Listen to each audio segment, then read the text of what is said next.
Welcome into the Bullpen with Adam the Bull, brought to you by Bet Rivers. Make sure you're using the Bet Rivers app. We've got all the point spreads, the parlays, the futures, whatever you're looking for. In fact, before we get to our first guest, Mary Kay Cabot of Cleveland.com, a lot to talk about with Mary Kay when it comes to the Cleveland Browns, new OC, what they're going to do in the draft, the plan at running back, wide receiver, quarterback, and more.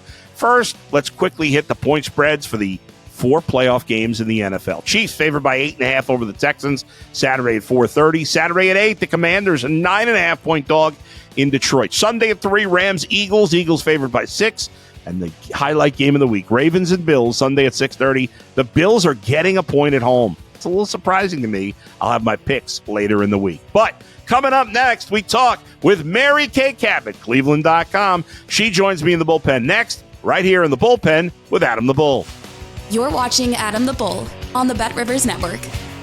All right, welcome back to the Bullpen with Adam the Bull. Now thrilled to be joined by the Browns beat reporter, Mary Kay Cabot, Cleveland.com. Mary Kay, how are you? Good to see you. It's good to see you, too. I'm doing great, just kind of winding down the season and moving forward with the things that are happening now with the Browns. Yeah, it's interesting this time of year. I mean, last year, obviously, the Browns made the playoffs. It was short-lived running the playoffs, but at least they made it. It's totally different covering a team, right? When they're making a playoff run as they did last year, as opposed to, are they going to fire people? You know, what are they going to do in the draft? You know, we've turned the page on the season pretty quickly. It really is 100% different than if you are moving on in the playoffs. Generally, if you're moving on into the playoffs, you've had a pretty good season and you're not trying to diagnose what went wrong, where did it all go wrong, what needs to be fixed, how to fix it, what are you going to do at quarterback, what are you doing at all your coaching positions. So, yeah, this is a post-mortem full of how to correct a very, very dysfunctional season. Do you think the Browns, looking back, if you got, let's say Kevin Stefanski or whoever in the organization, do you think they ultimately, looking back, made a mistake in firing Alex Van Pelt? Or did they ultimately do the right thing in giving it one more shot with Deshaun to try to do what he likes, if you will? Well, I think a lot of things went wrong on the offense this season. And one of the first things that I saw that went wrong was the fact that they completely overhauled the thing, and then they tried to put it all together in the offseason and in training camp, and they were not ready to run what they were trying to run. Nobody was really ready for it. Deshaun wasn't able to practice. He was not throwing in 11-on-11s until training camp, until we got to the Greenbrier. Yeah. And when we did get to the Greenbrier, Jerry Jeudy wasn't practicing. Amari Cooper didn't start out the very first day practicing. It took him a while to ramp up.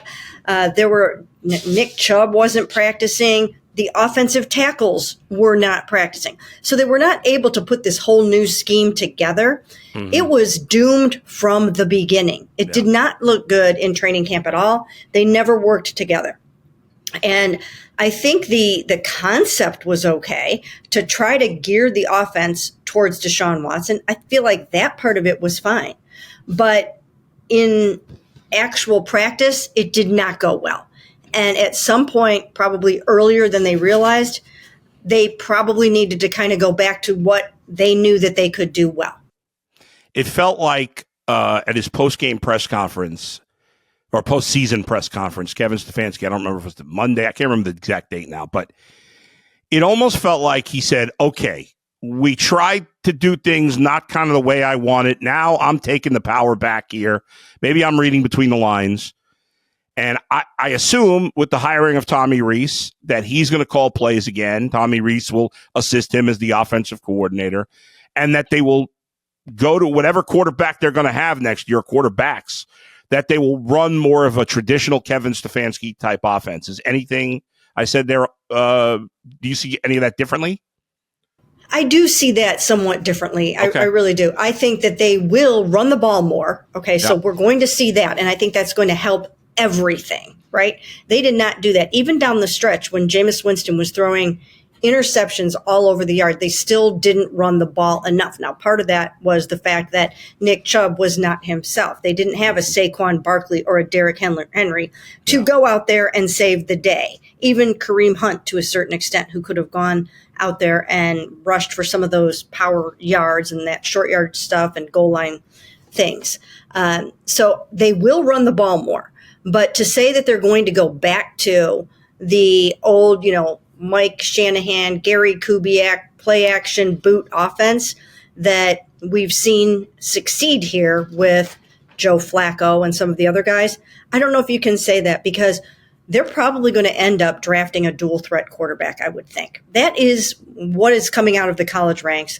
Those are the quarterbacks that everybody wants these days. I mean, when you look at the playoffs and you see obviously what Lamar is doing and Jaden Daniels is doing and Patrick Mahomes is doing and, and Josh Allen and all of these guys, most of these guys, that pocket passer, those days, they're not necessarily over, but right now the trend is toward the dual threat quarterback that can do it all for you. So I think that they're going to look at those kind of guys. And so I just don't think you can say, I think it's too easy to say, they're just going to go back and do what Jameis Winston could do without the interceptions. I think that's a fair point. Most of the quarterbacks are mobile now. I mean, even Joe Burrow, who we think of as a pocket passer, he runs when he needs to. Baker Mayfield, he runs when he needs to. There's very few guys that just stay in the pocket at this point. That's it. You have to be able to adjust. It's a fair point. Let's talk, and I want to get, because you mentioned drafting a quarterback, I want to get to that, obviously, but specifically about Tommy Rees. Obviously he was here for 1 year after being in college. He played quarterback. What do you think of the hiring, and why ultimately did they go stay internally?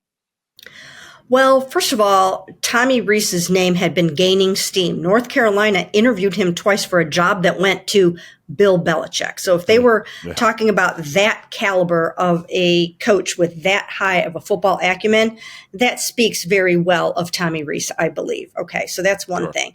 And then Mike Vrabel. I'm pretty sure Mike Vrabel would have at least brought Tommy Rees in for an OC interview. I don't know if he would have ended up hiring him, but the chances were probably good. And that's probably why Kevin said, let's just get this thing done. Because he could have hired a more experienced offensive coordinator, such as Clint Kubiak or Darrell Bevell. But he opted to go with Tommy Rees, and now there will be continuity. And here's the other thing about Tommy, and I wrote a lot about this yesterday, is the fact that he is coming out of the college ranks. His previous 7 years were coaching in the college ranks. So he's very well versed in all things college concepts right now, in the RPOs and the spread and all the college things that are going on and trickling up into the NFL. Furthermore, he knows a whole heck of a lot about Jalen Milroe. So you've already got one quarterback from Alabama who, if the Browns decide to draft him, Tommy knows all about him and is going to be the perfect person to coach him up. I wrote about that in my story that posted last night. So that's one thing. And if it's not Jalen, if it's Cam or Shedeur or whoever else it is, then still Tommy is coming out of the college ranks, where he was a college quarterback himself at Notre Dame and won 23 games at Notre Dame. And then he coached other quarterbacks to really, really successful careers at Notre Dame and then at Alabama. So he can do this in terms of taking a young quarterback and honing his skills and throwing him out there and helping him be successful. So they know he can do that. As far as play calling is concerned, he did it in college, but this does pave the way or open the door for Kevin Stefanski to take back that chore if he so chooses. Now, maybe Tommy's ready for it. Maybe he is. We'll have to see. We don't know. It's unproven for him. So maybe Kevin says, all right, it's mine again. But it will work that way with Tommy as QB coach and OC. So he is going to be the QB coach as well, I assume. And I know that's what they've done previously. I would think so. I'm not 100% certain, because when you do bring in a rookie quarterback, like I'm sure they probably will, even if they don't take one in the first round, they're taking one somewhere. You have to. So they might bring in a designated quarterbacks coach just to focus on that room. But Tommy can certainly do that job. Mary Kay, when you look at, obviously they need to switch up the whole quarterback room. They'll bring in a veteran of some sort to be in the mix, I would assume. I agree with you. They're obviously going to draft a quarterback at some point, maybe in the first round, maybe not. Do you think the veteran they bring in could vary based on whether or not they take a quarterback in the first round as opposed to later? Like, in other words, are they going to go after a higher quality veteran if they draft somebody lower as opposed to, hey, we draft Shedeur at 2. We don't have to, let's take more of a guy who's just a traditional veteran backup. Well, I don't know exactly what their strategy is yet, but I'm guessing that they will probably do something similar to what the Falcons did, perhaps, where you go out and you sign a good quality starting caliber veteran, and then you also draft your first round quarterback. And if your first round quarterback is ready to roll, then he's ready to roll, like Jaden and some of the other guys were ready to go. If not, then you can go with your quarterback. Now, a guy like Kirk Cousins, he would come on the cheap. I mean, you could get him for $1.25 million, and that's nothing. So if you can find somebody like that you can get on sort of a minimum type of contract, then you would be good to go. Because you have the $73 million cap charge for Deshaun, you have to be judicious in how you spend your money. So you're going to want a rookie quarterback, and then you're going to want a reasonably priced veteran or two. Let me throw a reasonably priced veteran at you, a guy I like and I think could be a good fit.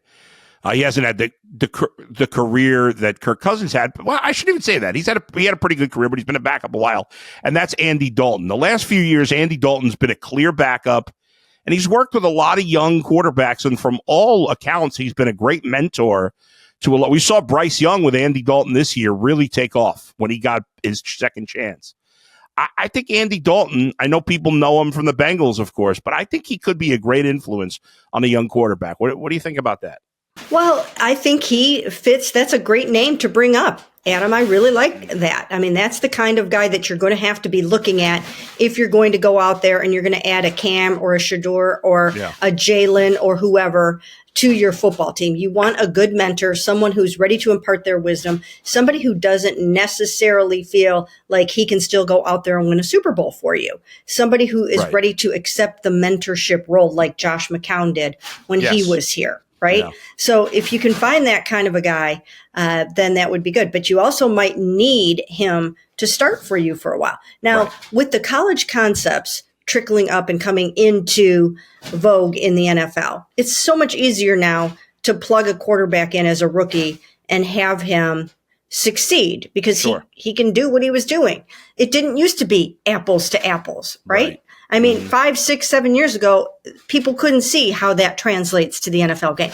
Now it does. Yeah. So that's why you're seeing teams be able to be successful and make the playoffs like the Commanders right away with some of these players. You know, Bo Nix and some of these guys coming in, you know, C.J. Stroud when he first came in. Yep. So it's just a different world right now in the quarterback world. So if you find a quarterback that you think that can come in here and start for you next year, and I have a feeling that's what they're probably going to do, that you don't necessarily need to go out and find yourself a Matt Stafford or somebody like that.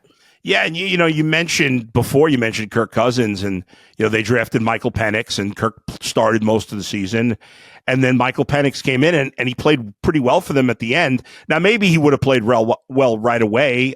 We'll never know, but it is an argument to be made that maybe those 2-3 months that he got to sit and watch a professional quarterback like Kirk Cousins helped his transition. And we've seen a lot of guys that have been able to sit. Unfortunately, there's so much pressure in the NFL, and we don't know how much pressure Kevin Stefanski is going to feel because he could be on the hot seat next year, that, to put in that young guy. It's a tricky balance to find. It really is a tricky balance, but once again, so much easier now. I mean, if you can just say, hey, do what you did in the SEC championship game, it's just so much easier than having these guys do what they had to do. Remember back in the day, you had to hope to get the first round pick in the draft so that you could pick an Andrew Luck or a Peyton Manning or somebody like that. Now, a half a dozen quarterbacks can come in out of the college ranks and do what they did to be successful at their schools and do some of those similar things at this level. It's the day of the dual threat athletic quarterback that you can, pull it in and run it. You can run the RPOs, you can run the spread, you can do these kinds of things. And I still think it's good football. It's fun to watch. I'm enjoying watching this brand of football. I really like it a lot. How much fun was it to watch the Commanders Bucks game, right? It's good football, but you don't have to wait 2 years. Sometimes you don't even have to wait 6 games or 8 games to throw the guy in there and let it roll. I want to talk about Shedeur Sanders because obviously the city as well, if not better than anybody. You've been covering the team a long time. There's going to be a segment of the fan base that is going to be like, oh, he's going to be drama because of Dion, and people are going to be kind of negative about that. Listen, I don't know. I know there's mixed opinion on just how good Shedeur Sanders is, and we know even GMs get it wrong plenty of times. So who knows? He's growing on me, but I'm not an expert on how a guy's going to translate. I know that he played great with no offensive line in college. I know he's very talented, but are you worried about that at all? Some of not the drama, but that some fans are just going to be that there may be a negative tone towards him right at the beginning, especially if he doesn't succeed right away. Well, I think what the Browns have to do, what they really have to do, is completely do their diligence on the whole Shedeur experience and decide if what they're going to get on the field is worth what they're going to get off the field. And if you think there's going to be drama or issues or problems that are a distraction to the football team, you want to avoid that. And if you can't, I don't know right now if any of those things would be an issue. Right. I haven't really done enough of my homework yet to know if Dion wants him here or not, or if Shedeur wants to be here or not, or what the entourage would be like, or what the off the field stuff would be like. If the drama outweighs the performance, then you don't want that for this football team right now, because there's been too much quarterback drama on this team. When you look at a team like the Lions, you don't have quarterback drama with Jared Goff. It didn't seem to me that they had quarterback drama with Jaden Daniels this year. They didn't have quarterback drama with CJ Stroud in Houston in his first year. Yeah. And so if you can find a quarterback that can come in and play amazing football for you and not have all of that baggage stuff, and I don't know if Shedeur would have it or not, but you just want to be very careful about that. Let's talk some other positions real quick. Running back. Obviously, nobody wants to see Nick Chubb wearing another uniform. I think fans would be sick to their stomachs with that. He is a free agent. I think at this point they probably can't rely on him to be the number one guy. Maybe he can still be, but I don't think the Browns can go into the season expecting that, and they probably need to address the position in the draft. But ultimately, what do you expect them to do when it comes to Nick Chubb? Well, I think that Andrew Berry was pretty candid about that in his season wrap-up press conference, that he's going to be in our Ring of Honor, and we just aren't making any promises about him being back next year. That tells me that they've already had that conversation with Nick Chubb, that he knows what the deal is when he walked out that door, that he's not walking out with any preconceived notions that he's definitely coming back. So I think he's probably going to have to decide what he wants to do. And then if he doesn't find what he wants out there, then maybe he's willing to come back on some kind of a minimum contract, and they can work through some incentives and things like that. But in the meantime, they're going to need to find a good workhorse back that can pair nicely with Jerome Ford. I thought they were lacking that this year. Last year when Nick Chubb went down, I wrote a column saying that I thought they should trade for Jonathan Taylor. At that time, Jonathan Taylor was looking for a new contract in Indy, and he would have been more than happy to come here. But I got pushback on that, even in the media room, people saying, no, you can't give up on Nick Chubb. I'm like, hey, if you end up with two really amazing running backs, you can trade one of them. So better to have two than none. And I thought they left themselves short in that area this year. You look at the Saquon Barkleys and the Derrick Henrys and the impact that they had on their offenses this year. And I think the Browns really would have benefited from running the ball. Then you're not going to be throwing 12 interceptions when you're Jameis Winston, and then turning the ball over more when you're Dorian Thompson-Robinson. They need a running game. They need to possess the ball, and they need to take the pressure off of their new quarterback and off of their strained defense. I'm with you. I'd go get Jonathan Taylor right now. Now, he bounced back and had a better year this year. Right. But, we'll see. I don't know what kind of mode the Colts are in right now. In terms of wide receiver, obviously Jerry Jeudy played great with Jameis. He struggled with the other guys. Now, to be fair, the other guys were pretty awful, Deshaun and DTR.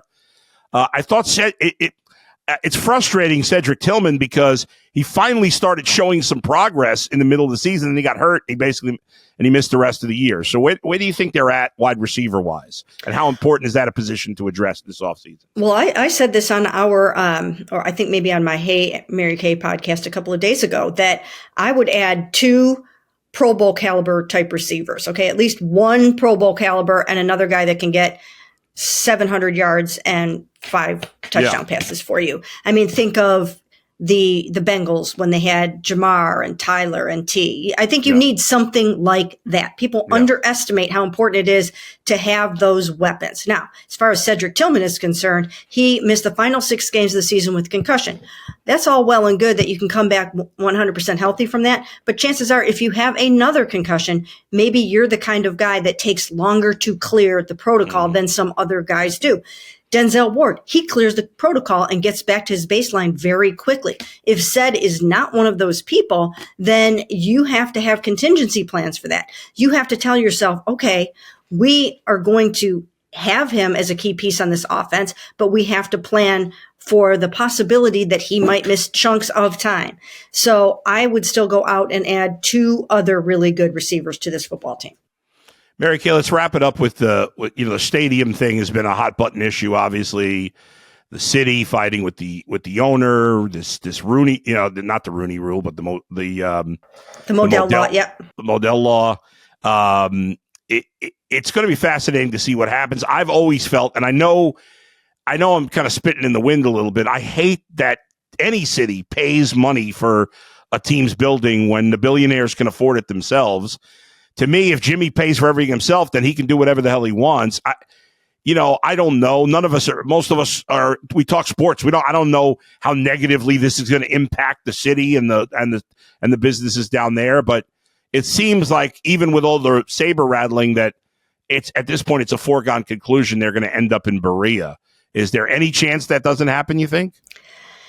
At this point, I really think they will end up in Brook Park. Sorry, with the Dome. I really do think that they are really sticking to their guns on that. That is what they want for so many reasons, for financial reasons, economic reasons, logistic reasons, and all of that. That is what they absolutely 100% want. In a perfect world, I wish there were some way that they could build the Dome downtown. That is what I would wish. That would be on my wish list, just because I'm from Cleveland. I was born and raised in this area, and I would love to see the revitalization of downtown Cleveland sort of centered around that and a complex going with that. And I remember when the Haslams came here, they talked about being part of making that difference in Cleveland, making this city a place where young people wanted to come and live. And I listened to all of those pitches, and they had me again ready to run through a wall for them on that notion and that concept. So I still wish that could happen, but it just does not seem feasible at all at this point. Yeah. Mary Kay, great stuff as always. Thanks for joining me. We'll talk to you again soon. Sounds good. Thanks for having me. Before we wrap things up, and it was great to talk to Mary Kay, I just have some thoughts on the Cavs, who improved to 34-5 last night with a 117 win to improve to 14-3 on the road. The third quarter's been ugly for the Cavaliers. It's something we've talked about on this podcast on UCSS. Kenny Atkinson's talking about it. They made a point of fixing it, at least for one day. They outscored the Pacers 38-28 in the third quarter, their best third quarter in a while. The Cavs played a hell of a game. They were really bad for, I'd say, like the last 4 minutes of the first half. Outside of that, it felt like they dominated for most of the game. They just kind of collapsed there for the final 3-4 minutes of the first half. But outside of that, played great. Donovan Mitchell, who'd been in a shooting slump, was great last night. Although the Cavs did, it's funny, they bounced back with a nice win. They didn't shoot particularly great from three. And that, Garland and Mitchell and Dean Wade were combined 5 for 20 for three. The rest of the team was fine, 10 for 24. But those guys struggled from three. But 2-point shots, free throw shots, Darius and Donovan were both sensational. Donovan finishes with 35 points, 9 rebounds, and 3 assists, 2 steals. Darius Garland, who's he's been unbelievable taking the ball to the basket. dishing from the paint, scoring from the paint, 24.7 assists in yesterday's game. Darius is playing great, should absolutely be an all-star. Evan Mobley had 22 and 13, and he and Jared Allen, who have been shooting the lights out, have combined 13 of 18 from the field yesterday, 9 of 11 from the line. They combined for 22 rebounds, 3 assists, 1 steal, 2 blocks, 38 points, a plus 20, and only 2 turnovers from the 2 big guys. And Max Strus, who's been slumping of late, was the leader off the bench. He was 13 points, 4 of 7 from 3, also had 4 rebounds, 4 assists. Karis LeVert didn't shoot particularly well, but still had 7 points, 5 boards, 7 assists, 2 steals, and 2 blocks. Karis LeVert getting in the mix. So good win by the Cavs. They beat the Pacers, who had been red hot, who had beaten them on Sunday in Cleveland. Now, on Thursday, tomorrow, they'll play the Oklahoma City Thunder in Oklahoma City. The great battle of the 2 best teams in the NBA. We know the Cavs won an exciting game last week on Wednesday, I believe it was, and now they'll play again. The Cavs begin the day with a 6-game lead over Boston for the best record in the East. They have a 1-game lead over Oklahoma City for the best record overall. But again, in the East, 6 games up on Boston, 9 up on the Knicks, 10 in the loss column there.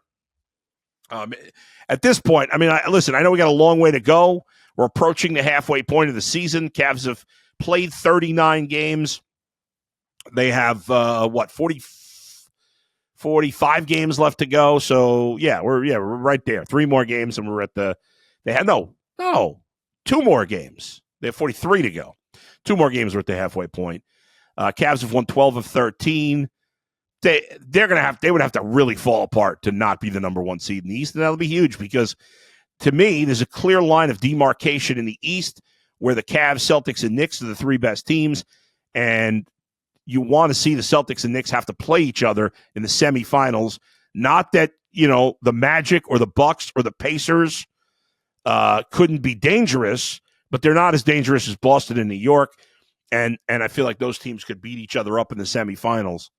And just having home court for the playoffs is huge. Cavs also have the Rockets coming up, who have the 2nd best record in the West, 4th best record overall. They're playing the Mavericks, who are the 6th seed in the West coming up. So some interesting games playing the Knicks. The Celtics also coming up in the next few weeks. Some exciting games going on. I got tickets with some friends to go to that Cavs-Celtics game in early February.